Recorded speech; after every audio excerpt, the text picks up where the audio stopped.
Hello students. आज हम पाठ 2 कारक प्रयोगः का अध्ययन करेंगे। कारक प्रयोगः जिसमें कारक के बारे में पढ़ेंगे, इसकी विभक्ति के बारे में पढ़ेंगे और इनको श्लोक के अर्थ के साथ में स्पष्ट करेंगे। तो कारक किसे कहते हैं? कारक जो है क्रिया के साथ जिसका साक्षात संबंध हो, अर्थात जिससे क्रिया का सीधा संबंध हो, उसे कारक कहते हैं। आप उदाहरण भी देख सकते हैं, जैसे छात्रः पठति। छात्रः छात्र, पठति पढ़ता है। इस वाक्य में पठति क्रियापद जो है वो छात्र से सीधा संबंध रखता है, इसलिए जो छात्र शब्द है वो पठति क्रिया का करता है। तो इन कारकों को बताने के लिए या कारक को बताने के लिए जिनका प्रयोग होता है उन्हें कहते हैं विभक्ति। तो विभक्ति किसे कहते हैं? जो कारकों को बताते हैं, अर्थात इस शब्द के साथ में कौन सा कारक प्रयुक्त हुआ है उसे क्या कहते हैं? विभक्ति। तो उसी के आधार पर शब्द रूप 7 विभक्तियों एवं 3 वचनों में चलते हैं। जैसा कि आप जानते हैं, संस्कृत में 3 वचन होते हैं, एक वचन, द्विवचन और बहुवचन। तो 7 विभक्तियां हैं। जो अंतिम जो संबोधन है वो किसी को बुलाने के लिए है, अतः उसको विभक्ति न मानकर उसको संबोधन माना गया है। तो उसका जो कारक चिन्ह है हे, रे, अरे। तो इस प्रकार 7 विभक्तियां हैं। तो प्रथमा से लेकर सप्तमी तक 7 विभक्तियां हो गई। प्रथमा कर्ता, द्वितीया कर्म, तृतीया करण, चतुर्थी संप्रदान, पंचमी अपादान, षष्ठी संबंध, सप्तमी अधिकरण। और जो संबोधन है वो किसी को संबोधित करने के लिए प्रयुक्त होता है। तो अब हम जो है श्लोक अर्थ के साथ में कारक प्रकरण को समझेंगे। प्रथम जो श्लोक है उसको आप देखेंगे, जिसमें कर्ता कारक का प्रयोग हुआ है और जिसका परसर्ग या विभक्ति एक ही होती है। कर्ता का परसर्ग या विभक्ति प्रथम विभक्ति और ने परसर्ग है इसका, अर्थात ने से। ने जब भूतकाल में प्रयुक्त होता है, जैसे छात्र ने पाठ पढ़ा, छात्र ने, तो आप देखिए ने का प्रयोग हुआ है। अदरवाइज हम वर्तमान समय में या वर्तमान काल में उसका प्रयोग करेंगे तो ये गौण हो जाएगा। गौण मतलब उसके साथ प्रयोग नहीं होगा। जैसे छात्र पाठ पढ़ता है, तो यहाँ पर ने परसर्ग का प्रयोग नहीं हुआ, लेकिन यहाँ पर क्या है? कर्ता कारक। तो पहला श्लोक आप देखेंगे, उसका अर्थ समझेंगे। न हि विद्या समो बंधु न च व्याधि समो रिपुः न च अपत्य समः स्नेह न च दैवात परम बलम। न ही विद्या समो, नहीं मतलब नहीं है, विद्या समो मतलब विद्या के समान, बंधु मतलब भाई, बंधु भाई, अर्थात विद्या के समान को कोई भाई बंधु नहीं है। न च व्याधि समो रिपुः, रिपुः मतलब शत्रु, व्याधि मतलब बीमारी, समो मतलब समान, और न ही रोग के समान कोई शत्रु है, अर्थात रोग जो होता है वो सबसे बड़ा शत्रु होता है। न च अपत्य समः, अपत्य मतलब होते संतान, समः मतलब समान, स्नेह मतलब प्रेम करने वाला, और न ही संतान के समान कोई स्नेह है, अर्थात संतान के समान कोई स्नेह नहीं है। न च दैवात परम बलम, और दैव, दैवात मतलब दैव, दैव अर्थात भाग्य, भाग्य से श्रेष्ठ बल नहीं है। परम बलम, परम मतलब श्रेष्ठ, बलम मतलब बल, और भाग्य से श्रेष्ठ बल नहीं है। आपने इसमें देखा होगा कि ने परसर्ग का सबसे ज़्यादा प्रयोग हुआ, इसलिए इसमें कर्ता कारक का प्रयोग हुआ है। अब हम कर्म कारक द्वितीय विभक्ति को समझेंगे, जिसका परसर्ग या विभक्ति चिन्ह क्या होता है? को। अब आप इसमें जब अर्थ देखेंगे तो सभी जो शब्द हैं उनमें को का प्रयोग ज़्यादा होगा। जैसे कुलम, देशम, स्नेहम, भोजनम, इनमें को। आचार है कुलम आख्याति, आख्याति मतलब बताना। आचार है, आचार मतलब आचार है मतलब व्यवहार, आचरण। जो आचरण, व्यक्ति का जो आचरण होता है, व्यक्ति का जो व्यवहार होता है, कुलम आख्याति, उसके कुल के बारे में बताता है, उसके वंश के बारे में बताता है। देशम आख्याति भाषणम, और देश का वर्णन कौन करता है, देश के बारे में कौन बताता है, भाषणम अर्थात भाषण, अर्थात बोलने की जो निपुणता है, बोलने का जो व्यवहार है, वो देश को बताती है, देश की शैली का वर्णित करती है, बखान करती है। संभ्रमः स्नेहम आख्याति, संभ्रम मतलब संभ्रमः मोह, तो जो स्नेह है, संभ्रमः आदर सत्कार करना, अर्थात स्नेहम आख्याति, और जो संभ्रम होता है, दूसरों के प्रति जो सत्कार की भावना होती है, वो स्नेह को दर्शाता है। संभ्रमः स्नेह, आदर सत्कार को दर्शाता है।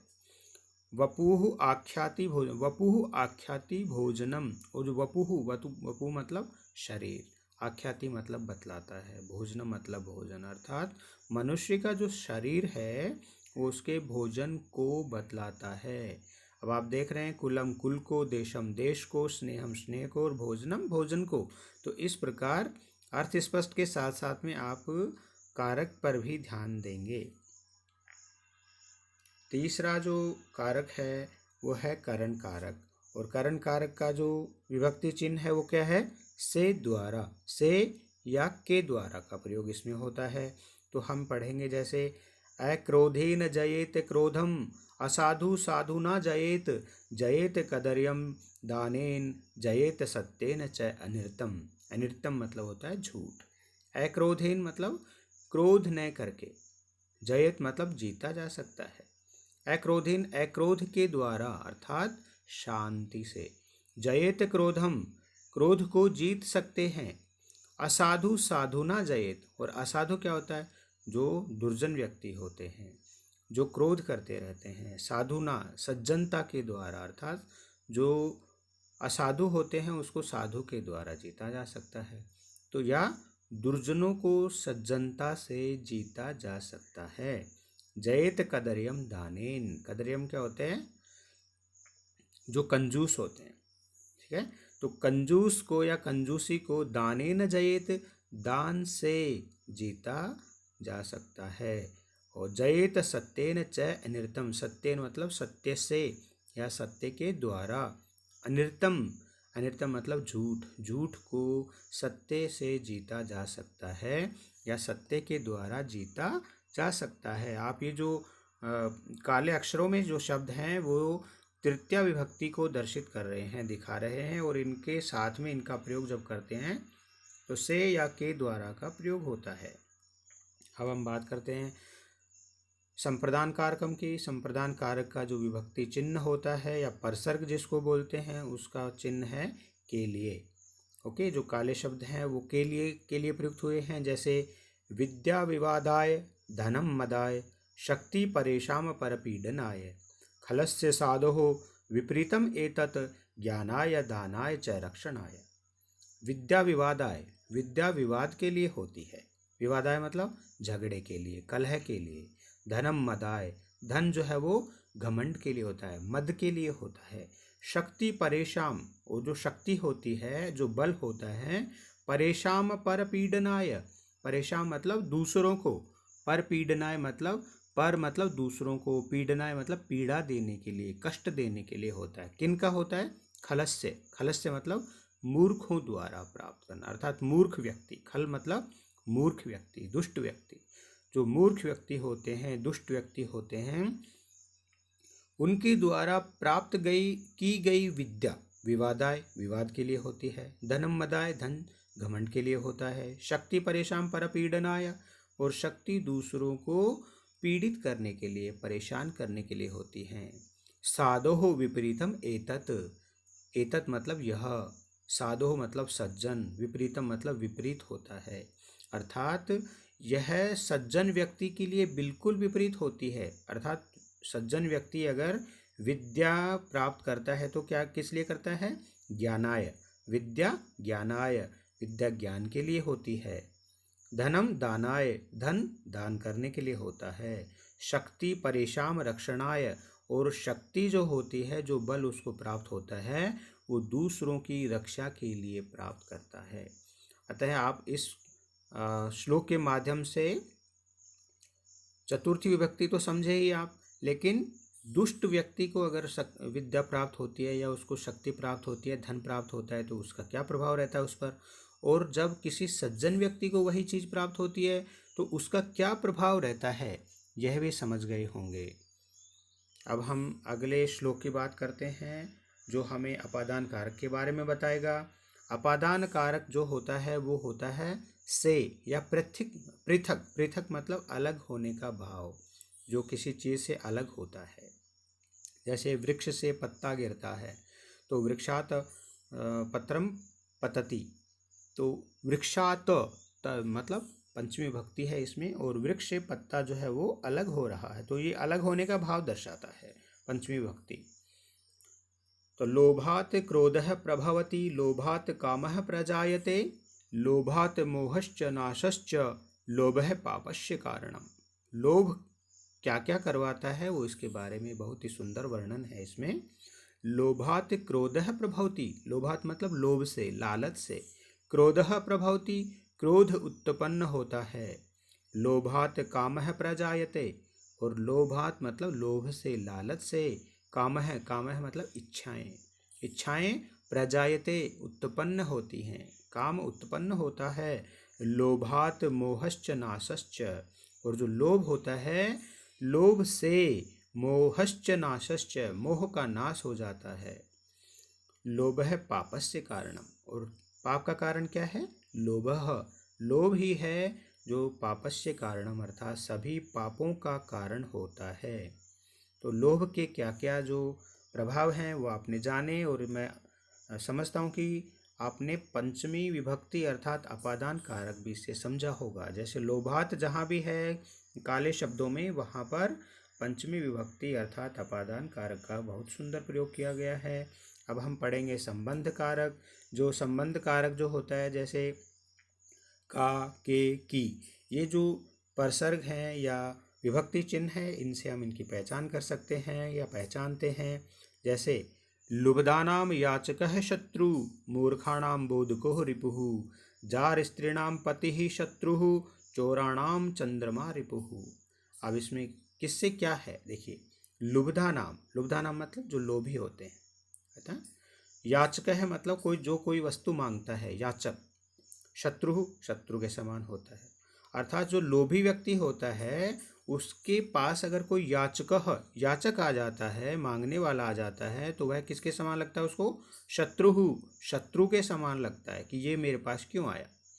मूर्खाणाम बोधको रिपु, और मूर्खों के लिए, अर्थात मूर्खों का शत्रु कौन होता है, बोधको, जो ज्ञानवान होता है। बोधक मतलब जानने वाला, जो ज्ञानवान होता है, जो सब कुछ जानता है। रिपुहु शत्रु के समान होता है।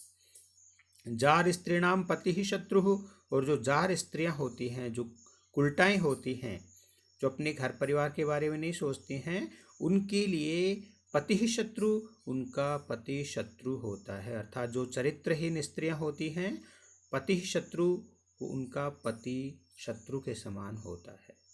चोराणाम चंद्रमा रिपुहु, और चोराणाम चोरों का शत्रु कौन होता है, चंद्रमा। चंद्रमा रिपुहु होता है, शत्रु होता है, क्योंकि चोर क्या करते हैं, रात्रि में चोरी करते हैं, और जो चंद्रमा होता है वो अपनी किरणों से, श्वेत किरणों से उजाला रखता है, रोशनी रखता है, तो इसलिए वो चंद्रमा उन चोरों को अपना शत्रु दिखाई देता है। ओके, अब हम बात करते हैं श्लोक नंबर 7, जैसे हमें पता चलेगा अधिकरण कारक का। अधिकरण कारक का जो प्रसर्ग होता है या विभक्ति चिन्ह होता है वो होता है में, पर, में और पर। जैसे विदेशेषु धनम विद्या, व्यसनेषु धनम मतिः, परलोके धनम धर्मः, शीलम सर्वत्र वै धनम। विदेशेषु मतलब विदेशों में। अब आप देखिए विदेशेषु मतलब में, ठीक है, में, जो हमें अधिकरण कारक के बारे में बता रहा है। विदेशेषु धनम विद्या, विदेशों में विद्या जो है धन के समान होती है। व्यसनेषु धनम मतिः, वेशनेषु मतलब व्यसन में, व्यसन मतलब संकट में। जब कोई संकट आता है तो सबसे बड़ा धन क्या होता है? मति ही। मति मतलब बुद्धि। जो बुद्धि होती है वो संकट के समय में धन होती है। परलोके, परलोक में मतलब दूसरे लोक में, दूसरे लोक में धनम धर्मः, जो धर्म होता है वह धन के समान होता है। धन धर्म होता है। शीलम सर्वत्र वै धनम, और शीलम जो है शील स्वभाव, अर्थात जब हम किसी के साथ अच्छा आचरण करते हैं, सरल स्वभाव में बोलते हैं, शीलता धारण करके बोलते हैं, सर्वत्र वै, वै मतलब निश्चय ही, निश्चय ही सब जगह धन होता है। अर्थात शील स्वभाव जो है वो सर्वत्र सभी जगह जो है धन होता है। तो विदेशों में धन विद्या होती है, संकट में बुद्धि धन होती है, दूसरे लोक में जो धर्म है वो धन होता है, और शील स्वभाव तो सब जगह ही धन होता है। अर्थात हमें शील स्वभाव को ही धारण करना चाहिए, उसी का हमें प्रयोग करना चाहिए। अब हम बात करते हैं अंतिम श्लोक और अंतिम जो कारक है संबोधन, उसके बारे में बात करते हैं। जिसका जो कारक चिन्ह है, परसर्ग है, वो क्या है? हे, आई, अरे, हे, रे, अरे, इनका प्रयोग करते हैं। जैसे हम ईश्वर का भी स्मरण करते हैं तो कैसे बोलते हैं? हे देव देवेश वयम नमामः त्वाम वंदनीय जनकम सुखानाम, माता असि लोकस्य चराचरस्य पुत्रः वयम त्वाम नहि विस्मरामः। कि हे देव, हे देवेश, हे देव, देवेश, देवेश मतलब देवों के ईश्वर, हे देवों के ईश्वर, वयम नमामः, हम तुम्हें नमस्कार करते हैं। वयम मतलब हम सब, नमामः मतलब नमस्कार करते हैं। त्वाम वंदनीय, तुम जो है क्या हो? हमारे लिए वंदनीय हो, अर्थात हम आपकी वंदना करते हैं। जनकम सुखानाम, आप जनक हैं, पिता हैं, या सुखों के जनक हैं, अर्थात सुख को उत्पन्न करने वाले हैं। तो क्या बना? जनकम सुखानाम, सुखों के जनक, आप वंदनीय हैं, हम आपकी वंदना करते हैं। माता असि, आप, असि मतलब हो, आप माता हो, किसकी? लोकस्य, संसार के, चर अचरस्य, चर मतलब जो घूम फिर सकते हैं, अचर मतलब जो स्थिर हैं, ठीक है, चराचर की, अर्थात जो चर और अचर हैं इस संसार में, प्रकृति के जैसे पेड़ पौधे हैं वो क्या हो गए हैं? वो क्या हो गए? अचर हो गए हैं। और प्राणी जो बाकी जीव हैं वो क्या हैं? वो चर हैं, अर्थात घूम फिर सकते हैं। तो इस प्रकार जो प्रकृति है वो अपने सभी जीव जंतु, प्रकृति के जितने भी उपादान हैं उनकी रक्षा करती है। तो बहुत ही सुंदर वर्णन है कि माता असि लोकस्य चराचरस्य, कि आप इस संसार के चर और अचर की माता हो। पुत्रः वयम, हम पुत्र हैं, और त्वाम नहि विस्मरामः, त्वाम मतलब तुम्हें, नहीं मतलब नहीं, विस्मरामः मतलब भुला सकते, अर्थात हम आपकी संतान, हम आपके पुत्र, आपको भुला नहीं सकते। इस प्रकार जो पाठ 2 कारक प्रयोग है वो आपको अच्छे से समझ में आया होगा, और इसके साथ में परसर्ग अर्थात विभक्ति चिन्हों का भी आप ध्यान रखेंगे, और जो श्लोकार्थ हैं वो भी आप अच्छे से याद करेंगे।